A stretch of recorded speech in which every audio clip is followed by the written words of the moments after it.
Alors, on nous demande très souvent, est-ce que c'est bien d'aller voir un psychanalyste? Des gens qui ont des problèmes, des troubles psychiques, des troubles psychanalytiques, ou psychologiques, tout bonnement. Est-ce que c'est bien d'aller voir un psychanalyste? Je ne dis rien, chaque personne doit aller voir son rave et lui demander personnellement.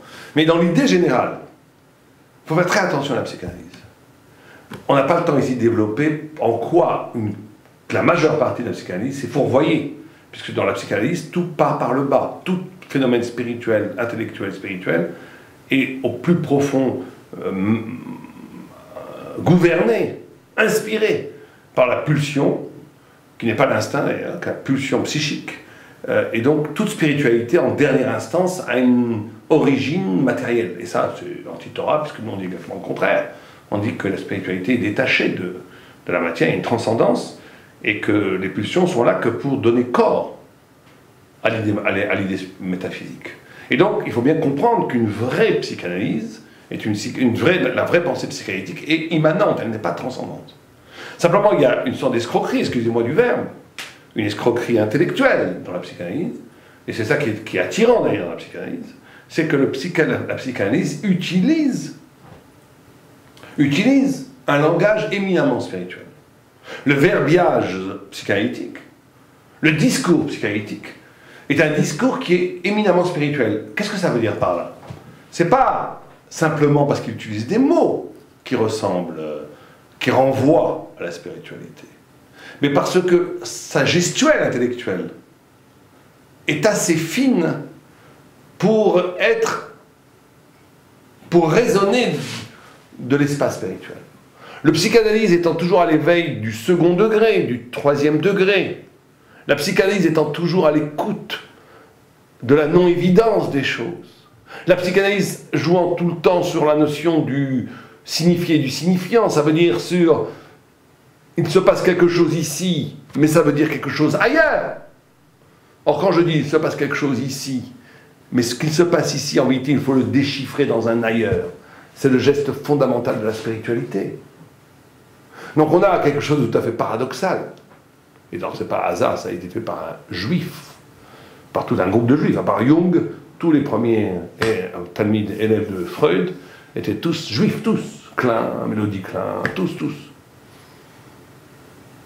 Parce qu'ils étaient juifs. Donc leur essence était spirituelle, mais ils ont voulu matérialiser cette spiritualité. Il est sorti une sorte de monstre théorique, qu'est la psychanalyse, où d'un côté on a une pensée, le contenu de la pensée psychanalytique est immanente, mais le discours, le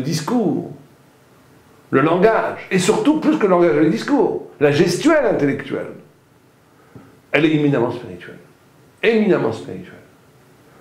Parce que, je vous donne 2 ou 3 exemples. Un, ce que je viens de dire. Deuxièmement, la notion de réinterprétation des mots, la coupure, la notion du lien, la notion du rapport. Énormément de concepts qu'on retrouve dans le Talmud, dans la Gemara, sont réintroduits dans la psychanalyse au service d'une pensée qui n'est pas une pensée transcendante mais immanente. Donc ça, c'est notre premier problème réel qu'on appelle psychanalyse. C'est ce double langage, je pourrais dire, cette double référence.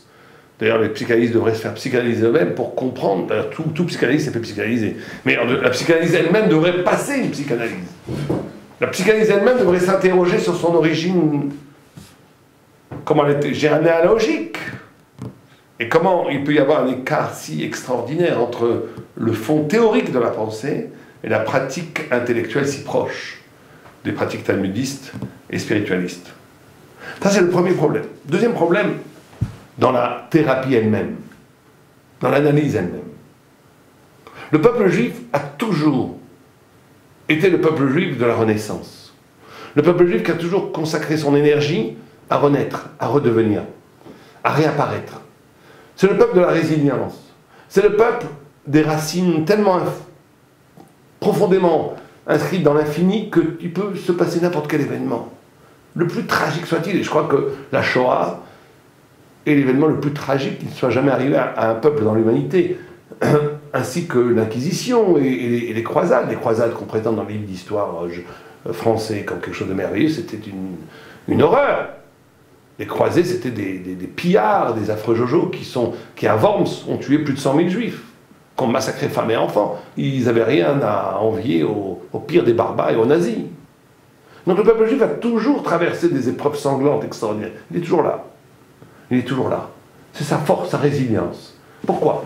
Alors vous savez que la théorie psychanalytique, c'est de dire comment on va résoudre le problème par la conscience. Dès que je comprends le pourquoi j'ai un problème, le problème disparaît. Bon, je vous dis des choses très simplement, enfin, presque simpliste, c'est simpliste ce que je dis, mais juste pour faire comprendre le début des choses. Ça veut dire que le discours, va permettre une libération de nœuds psychiques qui créent des symptômes psychosomatiques. Le peuple juif a toujours résolu le problème, et là, vraiment, il y a une différence, de façon diamétralement opposée. Ce n'est pas tellement la référence ou la réinterprétation du passé qui permet à l'homme de s'émanciper de ses souffrances psychiques. C'est beaucoup plus le fait qu'il sait qu'il n'est pas défini par le passé, mais beaucoup plus défini par un avenir, par un but à atteindre, par une intrigue que Dieu lui a donnée. En d'autres termes, il y aurait une sorte de différence radicale, d'identitaire. Par quoi je me définis fondamentalement? Par quoi suis-je défini essentiellement? Est-ce que je suis défini par ce d'où je viens, ou je suis défini par où je vais? Et vous avez deux sortes d'êtres dans le monde. Des gens qui ne font que répéter ce qu'ils ont été.